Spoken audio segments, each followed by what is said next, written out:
Good day, folks. Everything new under the sun. The timeline of the return of the Lord includes several things. You read the four horsemen of the apocalypse in Revelation chapter 6, and it goes through famine and war and pestilence and economic collapse. All those things are described by the four horsemen. And what we have here is kind of arrows pointing at various things that are occurring that could very well be leading us in a direction. And certainly, I think that the pandemic did kind of kick off a lot of things. The downward spiral even further into economic collapse as economic activity was halted, which threw us into a tailspin, and then the government had to print money out of thin air to keep people afloat and pay their mortgages and pay their tuition for school, etc. And then it took a long time to rebound and to get deliveries coming from China again. And coming out of that, we have so much debt now, and countries are trying to get out of the U.S. dollar because the U.S. just keeps printing money out of thin air, which they can't do because they're not the world reserve currency, but United States can, again, which they see as not fair. They want an equal value to their currency, and they're not getting it with the United States greenback. So what we're heading to because of that is, economic switchover. The whole idea of all the countries that want to get onto the BRICS system, the BRICS currency and economy, and get away from the U.S. dollar. And with that is going to come war, because the U.S. is not going to let this go, easily. They're not going to let their world reserve currency just float away. They're going to battle for it. And that means they're going to go to war to ensure that it stays in place. And whoever wins the next world war is, the country or group of nations that will control the next world reserve currency. And so this is really, the war in Ukraine, it's really an existential threat for the United States and NATO, Western nations, the Western hegemony, Western control of, the world economic system. So we have this COVID, which started the economic collapse. I mean, it had already been starting since 2008. It was on life support. Now it's on, I don't know what it's on now, but it's on iron lungs now. And we're going to have World War III or economic collapse, or one's going to cause the other. Go read in your history books about what happened to the economy during World War II. One caused the other. And there are things that happen hand in hand and, at the same time, really. Possibly there's a lag before the real economic trouble is felt as, freezers are depleted and your storehouse is depleted. But famine will come and economic collapse will come. And then you have this idea of mass job losses. And we're already seeing this now because we're heading into a recession if we're not already in one, which I think we are. And then because people are fed up and tired and don't have money and, aren't living fat, dumb, and happy, as most of us Western nations live with all the easy money that we get, people start getting angry when they don't get their free food, when they don't get their ice cream, when they don't get their monthly government checks. They get angry. So violence increases in the last days, and the love of many wax cold. And that's what Matthew 24 says in the bottom there. And because sin shall abound, the love of many shall wax cold. People won't care about anybody anymore. Everybody will be for himself, every man for himself, and they won't care about your personal property or your family. They won't respect you for anything. And that's exactly what we see happening in the world. When it gets out of control, you'll see government control. Now, this is going to be a big piece of what I'm talking about today as we look at France. Because what are they doing? Well, in order to control the civil unrest, they're looking to lock down, shut off internet to folks so they can't communicate. Boy, it's going to be a good indicator or lesson as to why you should have your own communications. But anyways, government control is going to take over. We'll have a world government probably that takes over with some sort of martial law, maybe after World War III starts, or he brings the world to some deal, some agreement, which ends World War III and fixes the economic system. The caveat being that, if you want to be part of this new world order, you're going to have to accept this mark of the beast. And that's what the last arrow is, the world order and the mark of the beast. So all these things flow in that order, I believe, and you'll see bits and pieces of them here and there. The first five, or four could be jumbled up and mixed about a little bit, and we're seeing a lot of that here and there in spots, and the violence in spots, but not all together. So I think we're working towards this government control, and the government is taking more and more control. What do they do during the trucker rally in Ottawa? Well, They froze people's accounts, even people who weren't directly involved with it. They froze their accounts. What happened to the $10 million that Canadians, mostly Canadians, a majority, I think it was 80% or something of the monies raised were Canadians. Where did that go? No, the truckers don't have it. That's in limbo. That's in legal limbo. The courts are going to steal that money, and they're going to pay all the legal fees and policing fees, etc. So all the money we paid for the trucking convoy, the government is spending on us. It's incredible. So government is going to come down hard in the name of your own peace and safety, and they're not going to allow free thought or free action or free will. They don't like that. God allows free will. Isn't it funny that people think God is the person who is not allowing your free will? In fact, it's the governments who don't allow your free will. God says, yeah, do whatever you want. He gives you that option. Just that doing whatever you want may lead you to an eternity apart from him. But he still gives you the free will. But governments don't want that. They want total control, again, in the name of your health and safety. And that's what they're working towards, this world order and the mark of the beast system. All right, into the news of the day here. This is France. Let's see. Macron demands platforms delete riot content, blames social media and video games for the spread. In France, a storm is brewing again. Macron appears to have figured it all out. It's social media and video games. This came following 5 nights of rioting, initially triggered by the fatal police shooting of a Muslim teenager. It goes on here. He says, one must critically examine the role of parents. So it's the parents' fault. You know what? If the government brought these kids up, and if the children were the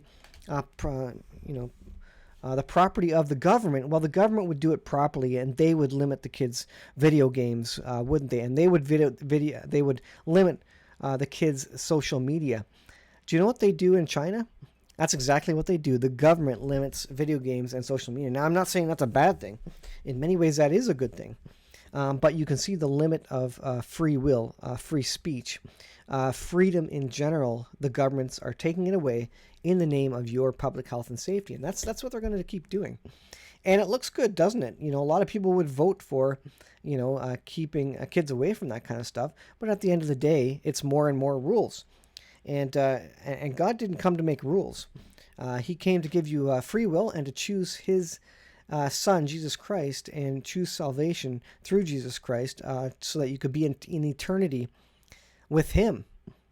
He didn't come to bring the rules. The Jews had a lot of rules. Some say 666 rules the Jewish people had that they had to all observe and respect and obey. And the point of that was to show them that they can't be perfect. No one can be perfect. You can't keep every single law. You're going to break one of them at some point in your life. And that's really the story of the Bible and Jesus Christ, and the fact that we are all sinners and we are all fallen and have come short of the glory of God. And we need the salvation through Jesus Christ, who died on the cross, a perfect sacrifice for our sin. And that's something you need to accept and have faith in Jesus Christ, because when the times that are coming are hard. This is Netanyahu, and he is condemning waves of anti-Semitism. So in the last days, it seems like, in Revelation, Bible prophecy, Matthew 24, it seems like everybody hates the Jews. And you know what? That's the case in France, too. Everybody hates the Jews. Anti-Semitism. They're not just battling the government because of the death of, a Muslim teenager by police. No, they're going after the Jews. Somehow it's the Jews' fault that this occurred, and this is what they're doing. He says, we support the French government in its fight against the scourge of anti-Semitism, says Netanyahu. And so apparently a lot of these kids are immigrants and teenagers who are coming into the country. And there are some that suggest, France is just not France anymore. This is Elon Musk, and this is an interesting thing in terms of free speech, thought control, global government. So Musk started limiting the number of tweets that you can see when you go on Twitter. So when you doom scroll and scroll through hundreds of tweets, that's what he's limiting. And it's because there's performance issues on Twitter servers. And he says it's due to extreme levels of manipulation and data scraping.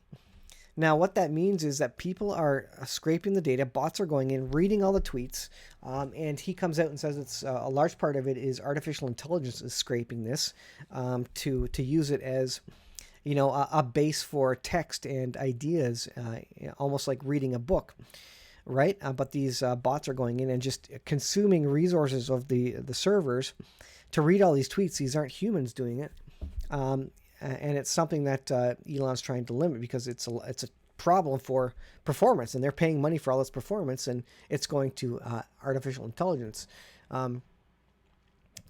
Musk hinted at the other reason in April when he threatened to sue Microsoft, which had invested billions into OpenAI, after accusing the company of using Twitter data for training of the intelligence, the artificial intelligence.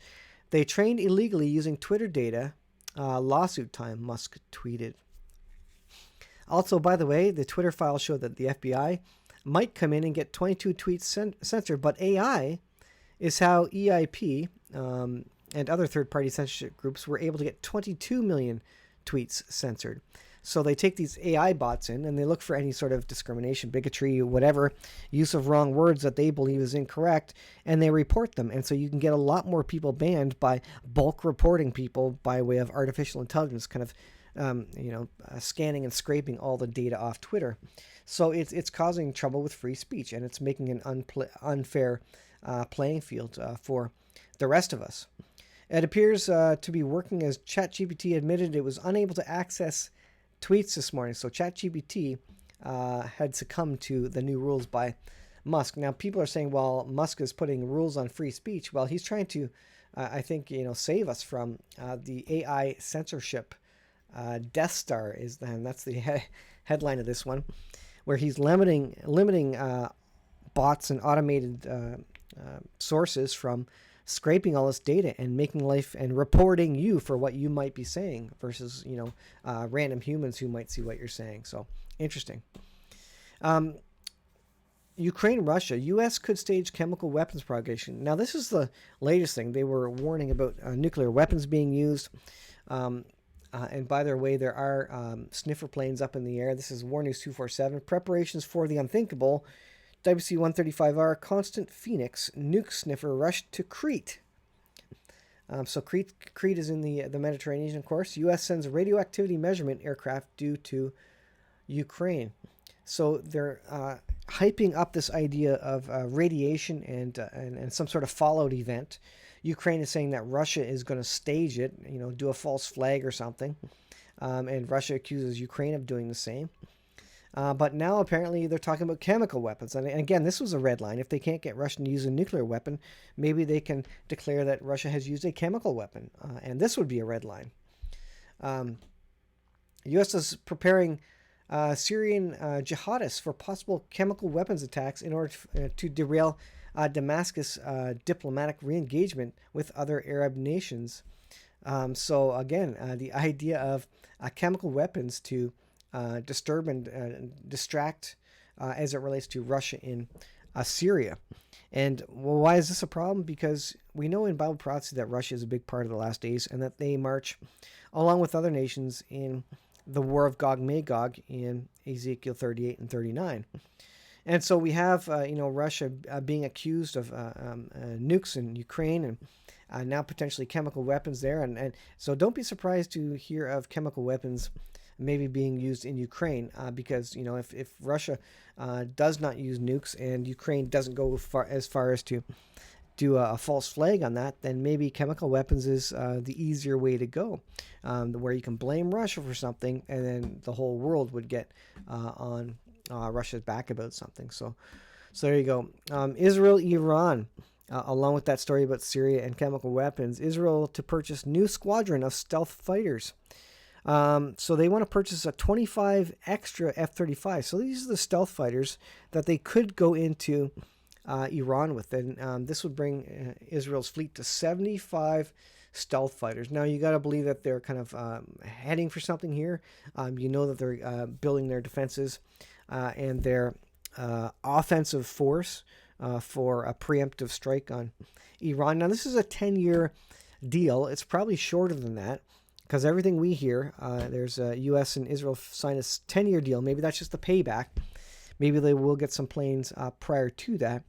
But that kind of sets an, open, a limit in terms of how far out an Iranian strike may be. And it's been so close for years and is now, unless they do some sort of a covert operation, sabotage or something.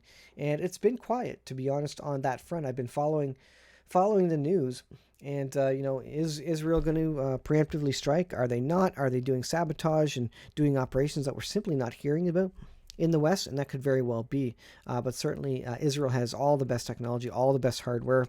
They're one of the most well-equipped militaries in the world. And I suggest they even have a more advanced weaponry than even the United States has with their laser weapons, their hypersonic missile defense system, etc. And so far, they are not giving defensive systems to Ukraine because they know in Syria right now, where Russia kind of controls it, they have permission from Russia to fly in Syria. Israel does. So if they help Ukraine, Russia's not going to allow them to fly in Syria and take out Iranian agents, which Israel needs to do. So watch for the day where Israel says, okay, Ukraine, we'll give you some defensive weapons. That's the day when Russia says, okay, Israel, you can't do any more strikes in Syria. That then sets the deadline for the Iranian conflict and probably triggers a deadline for a preemptive strike if they lose the option to keep addressing Iran in Syria. And we have the Isaiah 17 prophecy about the destruction of Damascus, and that could come part and parcel of that when Israel is no longer then allowed to do strikes in Syria because of their support for Ukraine. And they have been talking, by the way, I think it's Netanyahu who's going to Ukraine to talk to them, to talk to how they can help. But they, so far they've said they're not going to send defensive weapons, which could, especially hypersonic defensive weapons, which could basically nullify the effectiveness of the Kinzhal hypersonic missile from Russia. So interesting stuff happening, as always, folks. Happy 4th of July to my American friends, and we just had Canada Day here without too much trouble. I heard there was potential for some trouble July 4th. Again, we hope it comes and goes without too much trouble, and that everybody has a good time. But stay safe, folks. Be prepared. The violence and unrest in France, again, is something that I think we will see in the West sooner or later, and I think it's very soon. The clock is counting down quickly. Things are getting more expensive. There's more theft, especially in my area. There's theft. There's people breaking into cars. There's people who don't even care about surveillance cameras anymore. They just wave at them and keep going. And the police, seem to have no power. They're not there fast enough. They can't locate these people. So theft, crime is on the increase, and it's only a matter of time before it starts becoming violent crime and theft as people have substance abuse or are simply that desperate for something that they're going to start, interacting with other people and getting into fights and other, violent trouble related to theft and such. So be prepared, folks. Thanks for watching. We will leave it there. We'll see you in the next video.